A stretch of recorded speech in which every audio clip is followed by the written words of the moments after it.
उत्तर प्रदेश का बाबा था, उसने पिछले कोई तारीख दी थी और भारत सरकार को कहा था कि इस तारीख को अगर हिंदू राष्ट्र घोषित नहीं किया तो वो पानी में डूब जाएगा, डूब के मर लेगा।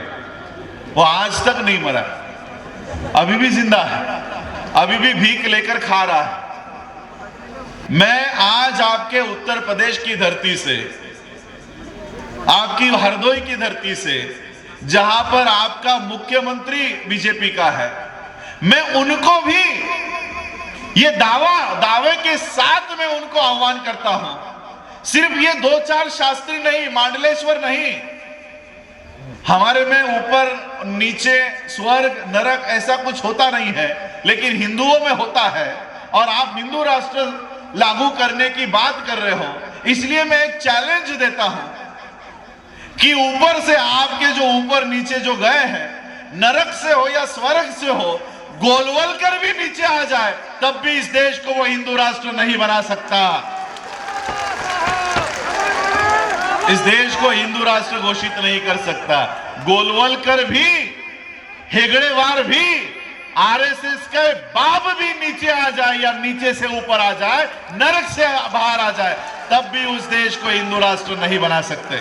चाहे किसी की भी सरकार हो, पूरी की पूरी आरएसएस क्यों ना संसद में जाके बैठ जाए, मैं इस देश के लोगों के मूलभूत अधिकार किसी की भी सरकार आए वो 1 इंच भी कम होने नहीं दूंगा। बाबा साहब ने संविधान में हमारे लिए प्रारंभ करके गए, इसलिए इनको संविधान से बहुत दिक्कत हो रही है। आपके उत्तर प्रदेश में कोई मांडलेश्वर नाम का, क्या कहते हैं, बाबा, पंडित, क्या कहते हो आप लोग, शास्त्री, मुझे तो नहीं लगता शास्त्री वास्त्री कोई होगा।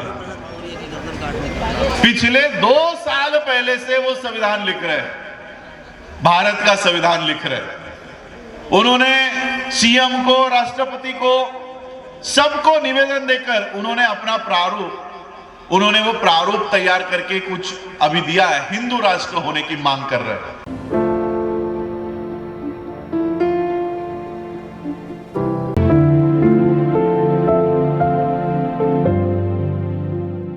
बाबा साहब के वंशज को देखने की तमन्ना है, इसलिए आप लोग यहां पर इकट्ठा हो। लेकिन मैं आपको उससे भी एक बहुत बड़ी वंशावली से परिचित कराना चाहता हूं। सिर्फ बाबा साहब की नहीं, इस देश की भी एक वंशावली है। इस देश में भी पिछले 2500 सालों से ये वंश, विचारों का वंश बढ़ते आ रहा है। ये वंश शुरू होता है तथागत बुद्ध से। तथागत बुद्ध की जो विचारधारा थी, समता, स्वातंत्रता, न्याय, बंधुता, इस विचारधारा पर आधारित व्यवस्था को बढ़ाने का काम उनके तथागत बुद्ध के बाद जो प्रतिक्रांति हुई, प्रतिक्रांति होने के बाद इस देश के ब्राह्मणों ने समता, स्वतंत्रता, बंधुता, न्याय, इस व्यवस्था को खत्म कर दिया। इस व्यवस्था को खत्म कर दिया और जो कोई समता की बात करेगा, जो कोई बंधुता की बात करेगा, जो कोई भाईचारे का बात करेगा, उसको मार डालने का आदेश इस देश से निकाला गया। फिर भी तथागत बुद्ध के विचारों का प्रचार इस देश में गुरु नानक ने किया, उनसे भी पहले गुरु रविदास जी ने किया, संत तुकाराम ने किया, संत कबीर ने किया, और फिर महात्मा फुले हो, साहू महाराज हो, इन सब ने, जो हमारे महापुरुष है, महानायिकाएं हैं, इन्होंने बुद्ध के विचारधारा का प्रचार और प्रसार उन्होंने लगातार किया। और इन महापुरुषों के विचारों को संविधान में अंकित करने का काम डॉक्टर बाबा साहब अंबेडकर जी ने कानूनन रूप में कर दिया। और सही मायने में इस देश की वंशावली अगर आप देखना चाहो तो वो बुद्ध से शुरू होती है, गुरु नानक से शुरू होती है, गुरु रविदास जी से शुरू होती है, गुरु नानक तक आती है, संत तुकाराम तक आती है, संत कबीर तक आती है, और वो बाबा साहब अंबेडकर जी के पास जैसे ही आती है, बाबा साहब अंबेडकर इस विचारधारा को संविधान में अंकित कर देते हैं और कानूनन रूप से बुद्ध की विचारधारा को इस देश में लागू कर देते हैं और उसी विचारधारा को मान्यवर काशीराम आगे बढ़ाते हैं।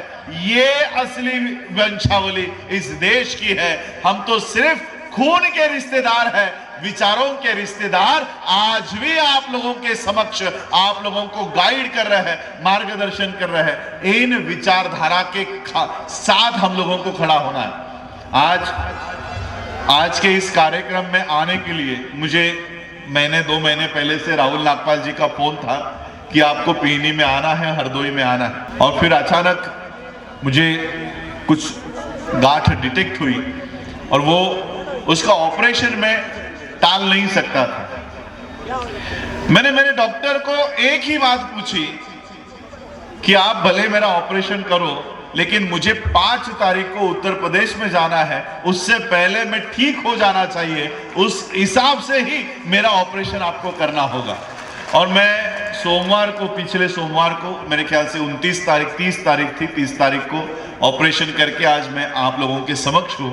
और लिटरली मुझे 5 दिन से वीकनेस है, लेकिन आप लोगों की ऊर्जा देखकर मेरी वीकनेस कहां चली गई मुझे पता नहीं है, लेकिन आप लोगों की ऊर्जा से मेरे में वो ऊर्जा आई है। आज जो लोग संविधान को चलाने के लिए संसद में बैठे हैं, वो किस तरह से बुद्ध की इस विचारधारा को, गुरु नानक के इस विचारधारा को, गुरु रविदास जी के इस विचारधारा को, हमारे महापुरुषों के विचारधारा को किस तरह से खत्म करने का काम आज इस देश में चल रहा है।